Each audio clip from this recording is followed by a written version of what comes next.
దాని తర్వాత ఇప్పుడు కార్యక్రమం ఇందిరమ్మ ఇళ్లకు సంబంధించి గతంలో కొంత ప్రాంతంలో డబుల్ బెడ్రూమ్ ఏదైనా ఒక ఏరియాలో మండలానికి ఒకటి రెండు జాగాలను ఏదో నాన్న కొద్ది గొప్ప కట్టి ఉండి అవి కూడా పూర్తి కాని అన్నింటినీ కూడా గతంలో డబుల్ బెడ్రూమ్లు ఆగిపోయిన వాటిని అన్నింటినీ కూడా పూర్తి చేయడానికి ప్రణాళిక సిద్ధం చేసిన ఈ నియోజకవర్గంలో డబుల్ బెడ్రూమ్లు స్టార్ట్ అయ్యి సౌకర్యాలు లేకున్న వాళ్ళందరినీ అది కూడా పూర్తి చేసే కార్యక్రమం ఒకటి. కొత్తగా ఇందిరమ్మ ఇళ్లకు సంబంధించి ఈ నియోజకవర్గానికి మొదటి దశ 3,500 వచ్చినాయి. ఇంకా కొద్దిగా ఎక్కువ తీసుకురావడానికి ప్రయత్నం చేస్తాం. 160 గ్రామాలు, మున్సిపల్ 20 వార్డులు ఉన్నాయి. జనాభా ప్రాతిపదికన అన్ని గ్రామాలకు ఇందిరమ్మ ఇళ్ళు వస్తాయి. అర్హత పూర్తిగా నిరుపేదలైన ఉన్నటువంటి వాళ్ళను మీ ముందర చదివి వినిపించిన తర్వాతనే ఎంపిక ప్రక్రియ చేస్తాం. ఎక్కడ కూడా ఇబ్బంది లేదు. అందులో 5 లక్షల ఇందిరమ్మ ఇళ్ళు, ఎస్సీలకు 6 లక్షల రూపాయలు ఆ విధంగా ఇచ్చే కార్యక్రమం కూడా ఎక్కడ ఇబ్బంది రాకుండా ఉంటుంది. బాధ్యత మాది. రేషన్ కార్డులు 10 సంవత్సరాల రేషన్ కార్డులో కొద్దిగా ఇబ్బంది అయింది.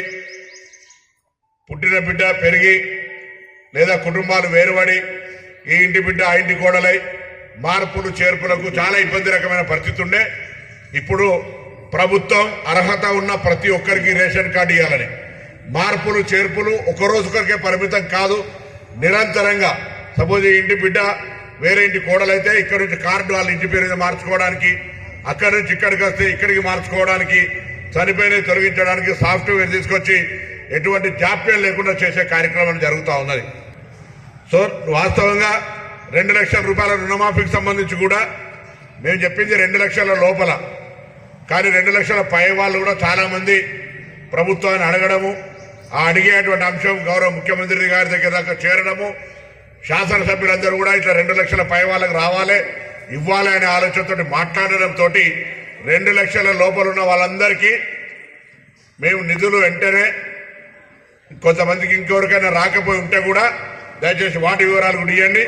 కుటుంబ పరంగా గ్రూపింగ్ అగ్రికల్చర్ ఆఫీసర్స్ ఎవరైతే మీ దగ్గరకు వచ్చి 2 లక్షల రూపాయల లోపున్న వాళ్ళని సర్టిఫై చేసిరో వాళ్ళందరికీ నయా పైసా ఇబ్బంది లేకుండా 2 లక్షల లోపల రుణమాఫీ అవుతుంది. పైన ఉన్నటువంటి వాళ్ళకు మార్చి లోపల ఒక షెడ్యూల్ ఇస్తారు ప్రభుత్వం. ఆ పైన 50,000 లక్ష కట్టి మిమ్మల్ని రుణ విముక్తులు చేయాలి కాబట్టి అవి కట్టించుకొని ఆ మిగతా డబ్బును మీకు జమ చేసే విధంగా చర్యలు తీసుకోబడతా ఉన్నాయి, కొద్దిగా కలుగుతా ఉన్నాయి. కాబట్టి దయచేసి వేరే రాష్ట్రంలో అన్ని నియోజకవర్గాలు ఎట్లున్నా ఇక్కడికి సంబంధించి ప్రతిపక్షాలకు కూడా కోరుతా ఉన్నా,